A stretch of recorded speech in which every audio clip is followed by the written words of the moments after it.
Hi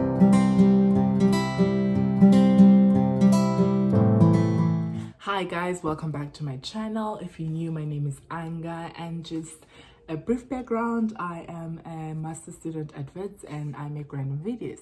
So please watch this to the end, and if you like it, please give it a thumbs up and subscribe down below. Don't forget to comment anything that you think I can improve or share your views on what I'm about to talk about. So today I thought I could actually make a video about my experience and what I think about this whole problem in this country with gender-based, more specifically female-based abuse, killing, and also how it remains not the biggest problem for the government. Yes, President Ramaphosa did say the other day that this will change, but at the same time, the same thing was said by Uzweli, I believe, last year when we were doing the protest for Mvinyane, who was killed in Cape Town by a post officer. So for me, it feels like this redundant place where something happens, something big enough, and then our government comes and comforts us like, oh, we are not for this, by the way. And at the end of the day, our department, our SAPS is still not trained to deal with these cases. Our SAPS is still not responding actively to these cases until somebody is dead. And then they're like, oh yeah, by the way, this is serious. And I hate to see that. But I thought today I would share a little bit of my experience and how I realized that I have a vagina as a South African girl. I actually grew up in a small border town called Bizana. It's a background for what's happening. So a number of people were using guys from inside our neighborhoods and our towns to get an intel and pay them money. And they were basically coming to households to kill women and young females, to kill women and young females and take their vaginas and their wombs. So that was terrifying. But I'm so grateful that my neighborhood and so many other neighborhoods stepped out. The men in those places stepped out, and most of them protected us. So most of them did not sleep, including young boys who were in high school. They would patrol the night. But also what I realized is that after that, because I was sort of 12 and coming of age, so to say, I was a bit taller, I had a little bit of a body, noticeable body. Then the same man started sexually harassing and catcalling me and all those things. And I think so many other girls are going through the same thing. But you get into this mindset that you're a superhero, like you can handle it. So you're like, nah, mate. And I so wish that at that age, I would have named it what it is and called it what it is, instead of relying on how strong I am as a person and how much I get this. And because I think that sort of propagates the culture to continue these things, because we don't speak out against them. We don't tell on this man. I knew in my household that there wasn't going to be, something would have been done. My mom would have acted, my grandmother would have acted, my uncles would have acted, my aunts would have acted. So I was in a space where I was very much hurt, and I was a child.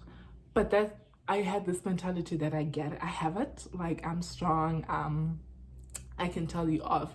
And even though I think it wasn't extreme things where they did inappropriate things. For the fact that you are 40-something, catcalling or complimenting a 12-year-old, a 13-year-old, a 14-year-old, there's something seriously wrong with you.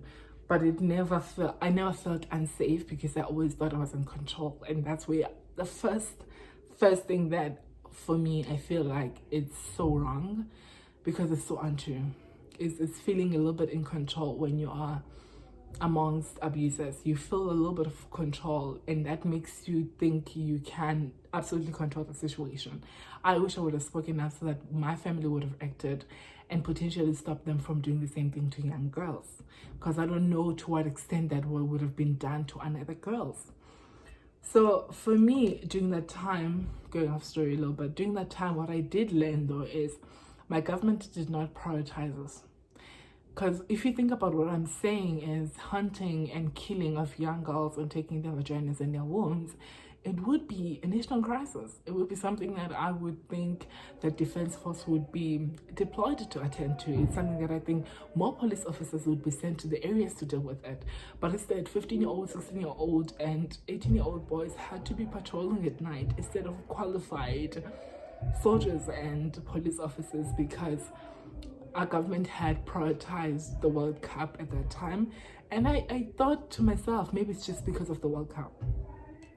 And then it became apparent that even if it wasn't the World Cup, that's just not a big priority for our government and or SAPS. The same female who feel threatened or is abused and beaten up and going to the same police station, you pretty much not taking it serious. I mean, I know a story of when I was in grade 9, a girl who was early 20s married to this guy who I think at that time was mid-20s as well, somewhere there. And I don't know what happened between them, but she got in a car, drove to the police station seeking help. He followed him with his car, and he only caught her when she was already in the police station property. So they were both sort of parked in the parking lot outside the police station, which then he gets off his car and shoots this girl and kills her. But that man is still, I saw him, I mean, I don't know today, but growing up after that incident, I saw him. And he was a popular guy in my neighborhood. It was kind of guy who was driving whatever car he wants. He had 1,000 houses from suburbs to the raw side. He was that kind of guy, and he was famous in the taxi industry as well. So for someone as that popular, obviously that story was gonna be well known and everything. And I'm not saying if it's not known, it shouldn't be dealt with. But you would think because it's such a huge story that it would be dealt with. So for me, it was just like, what? I don't know if I would call the police if I had been raped, unless I already have all my family members there. And that's sad. That's very sad. And feminism is the ideology that females are also humans. And what human beings are entitled to is a life, is space, is freedom, is choice. The moment you strip somebody of those things, you're stripping them of their very own existence. So remember to join in and voice out and share stories, but most importantly, to be anti-gender based or female based killing and abuse. Being anti something means you are actively against it. It doesn't mean you don't like it being done. It means when you see it being done, you speak out. When you see it being done, you report. When you see it being done, you reach out. When you see it being done or practiced, you don't say it's none of my business. It's their relationship.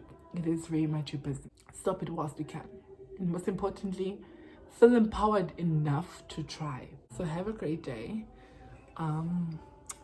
Hopefully we keep pressuring the South African Police Department to have better, South African police services to have better approach towards female-based killing and have better judgment towards how they give out bails and all those things. And part of that is educating ourselves constitutionally. And yeah, stay safe, be blessed. I love you, and don't forget to subscribe. Give this video a big thumbs up. I love you. Enjoy your day.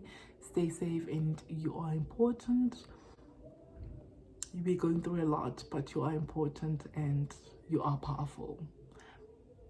But also there are times where you are voiceless. So share your story so that we can all come around you and share it over and over until it's heard. Thank you.